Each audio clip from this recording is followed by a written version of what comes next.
Crímenes en contexto. Genocidio, destrucción de la identidad de un pueblo. Daniel Feierstein en charla con Quique Pessoa. ¿Cuándo comienza y cuándo termina un genocidio? Daniel, estás por ahí, ¿no? ¿Sí? Aquí estamos, Quique. Bueno. Veníamos analizando el término genocidio, veníamos repasando históricamente genocidios. Quería preguntarte sobre el humor. ¿Cómo definirlo?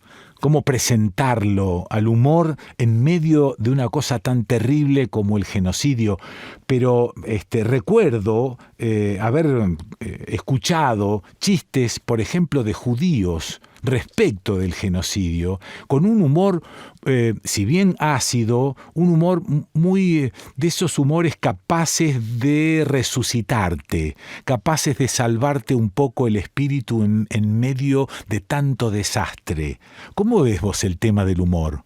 No, creo que el humor en el contexto de una circunstancia con tal nivel de terror es profundamente sanador. La pregunta siempre uno diría, bueno, es quién hace el humor y para qué, pero sobre todo el humor negro, además, realizado por las propias víctimas, familiares, sobrevivientes. Vos planteabas el caso de los judíos, que ha sido de alguna manera ha tenido esa posibilidad, pero también lo podemos encontrar en los familiares, muy en especial en los hijos de desaparecidos, que circula un humor negro que a veces es como que se sostienen en pequeños círculos, ¿no? Porque, claro, puede violentar a personas fuera de esos círculos por ahí de donde se tienen ciertos presupuestos y se entiende de dónde se lo dice. Por eso yo creo que la cuestión del humor es siempre... es difícil pensarla de modo abstracto, la pregunta es quién lo dice, ¿no? Pero la capacidad de reírse de sí mismo,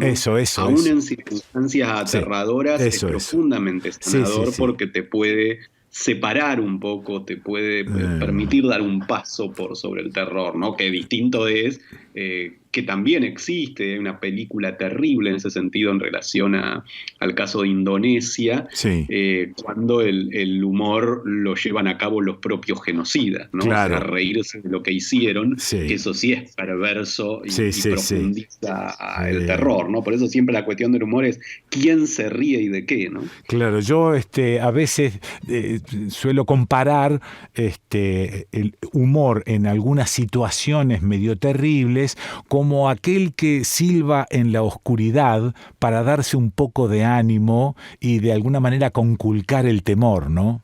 Exactamente, porque el humor permite esto que lo vamos a trabajar después de formas de simbolización, ¿no? Sí, claro. Separarse de la literalidad del terror, ¿no? Sí.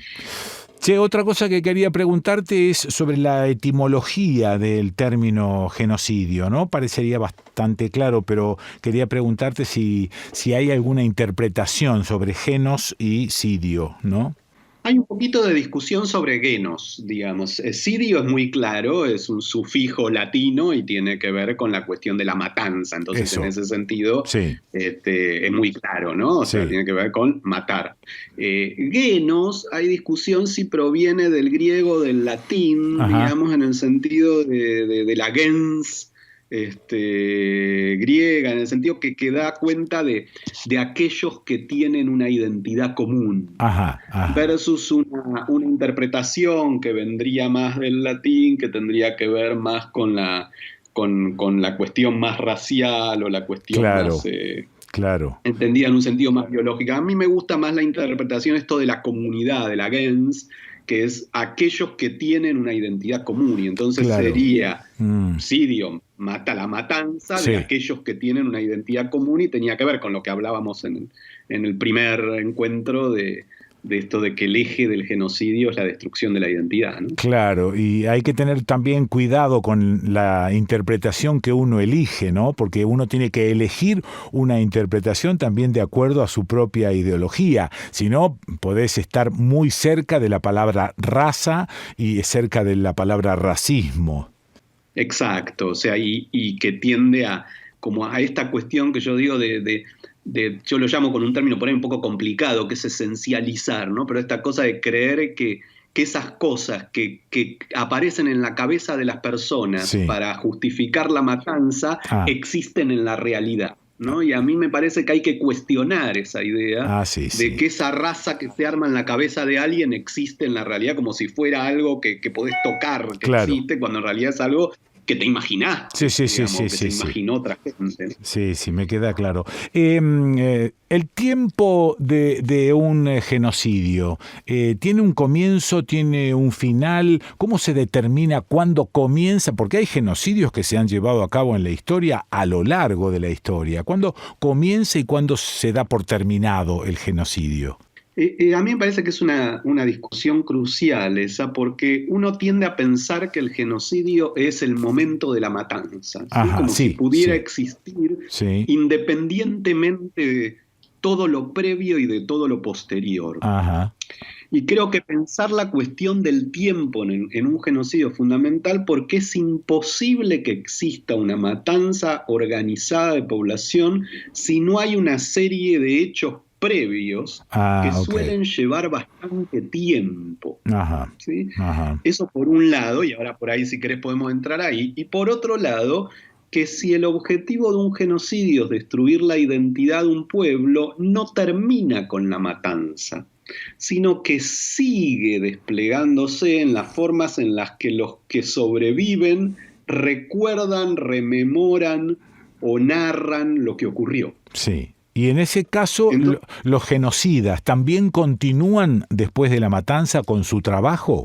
exacto, pero no es tanto que los genocidas continúan con su trabajo, aunque puedan continuar, sino que aprovechan el efecto traumático del terror. Esto es, nosotros continuamos con el trabajo, muchas veces sin saberlo. Por ahí, si querés, empezamos con lo previo y después vamos a esto que Dale. ¿no?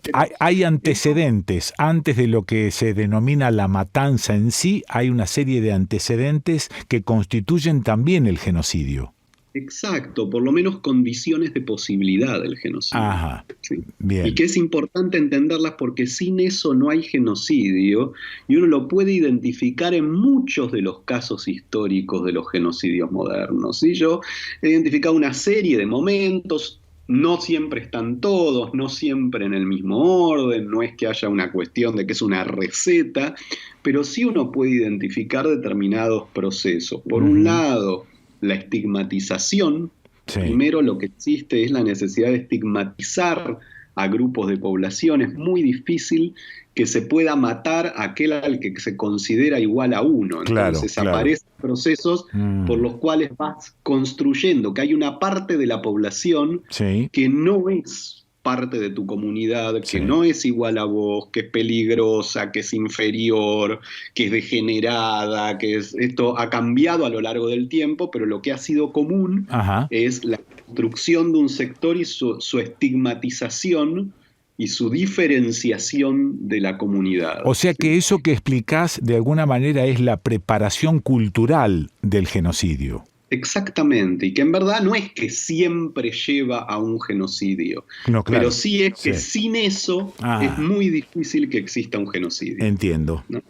Después, un segundo momento que uno tiene es un momento de hostigamiento. Esto es cuando esa construcción que vos decías con mucha precisión, por ahí es una preparación cultural, eso en un primer momento es algo que pasa en el plano de lo simbólico, en el plano de nuestra cabeza, de pronto se transforma en acciones materiales. Entonces ya no es solo que esta gente es una porquería, sino que esta gente es una porquería y por lo tanto no queremos que ande por la calle, le vamos a quemar las casas, queremos echarlos del país, queremos que se vayan. Esto es, el hostigamiento ya implica acciones materiales concretas contra esa población.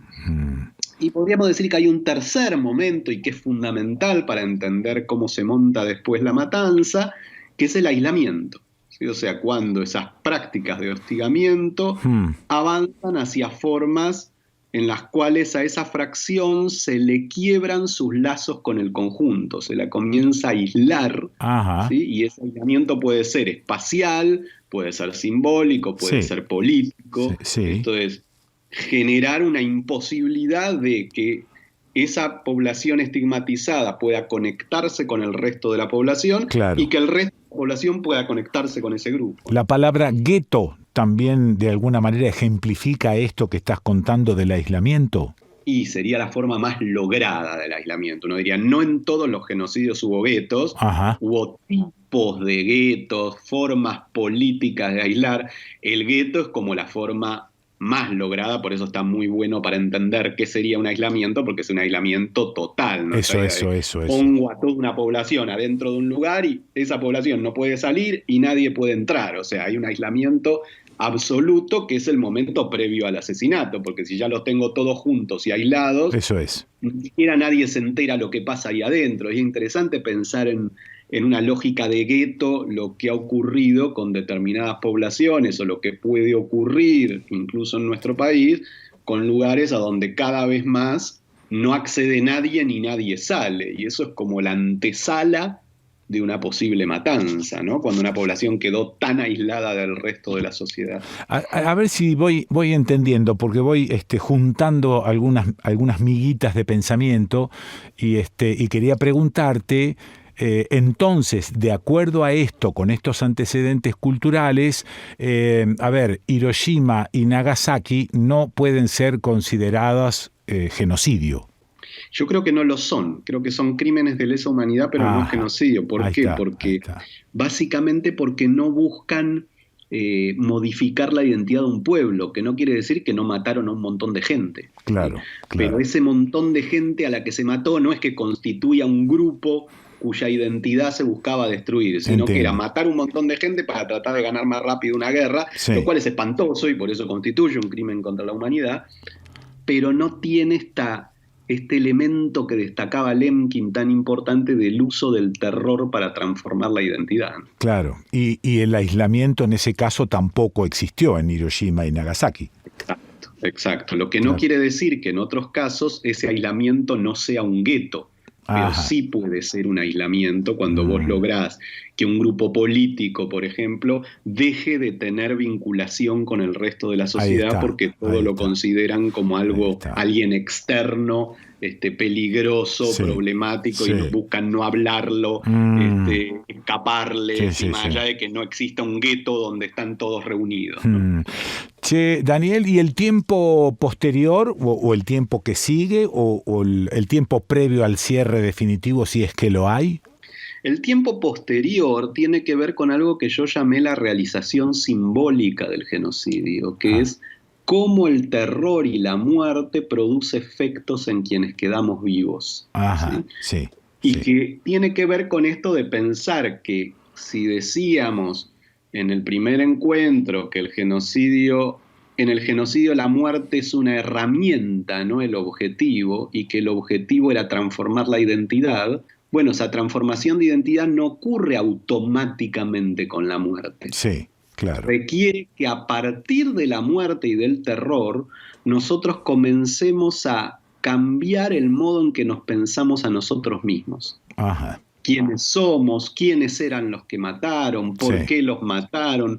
Toda esa discusión es parte del genocidio, por lo menos en mi perspectiva, y es lo que llamo la realización simbólica del genocidio. Yo creo, por ejemplo, que el nazismo no logró matar a todos los judíos, pero sí fue exitoso en transformar hegemónicamente la identidad judía. Entonces, el modo en que los judíos se pensaban a sí mismos antes del nazismo no es igual al modo en que los judíos se piensan a sí mismos después del nazismo. Y lo que cambia eso no es solo el tremendo nivel de muerte, sino los modos de explicarse esas muertes, que hay un sobreviviente del nazismo, que es Bruno Bettelheim, que lo planteaba de un modo muy provocativo, pero decía esta construcción de que todos los judíos eran Ana Frank. Digamos, que las víctimas del nazismo fueron Ana Frank. Y entonces en esa construcción, dice Bettelheim, resulta que a los judíos los mataron por el mero hecho de ser judíos. Y entonces la identidad judía, que es la que tuvo que ver con que el nazismo decidiera matar a los judíos, vuelve a desaparecer. Desapareció con la matanza, pero desaparece en la memoria, porque resulta que los judíos eran simplemente una nena que no había hecho nada, que no Sí. tenía ningún elemento por el cual se pudiera explicar por qué la mataron y Claro. que simplemente por un exceso de maldad fue asesinada. Claro. Y entonces los ya no es... verdaderos judíos, entonces Sí. los millones de judíos que fueron asesinados por algo más que por ser judíos, quedan Claro. olvidados. Y en identidad, esa última parte ya los nazis no tenían nada que ver. Fue una especie de herencia que quedó.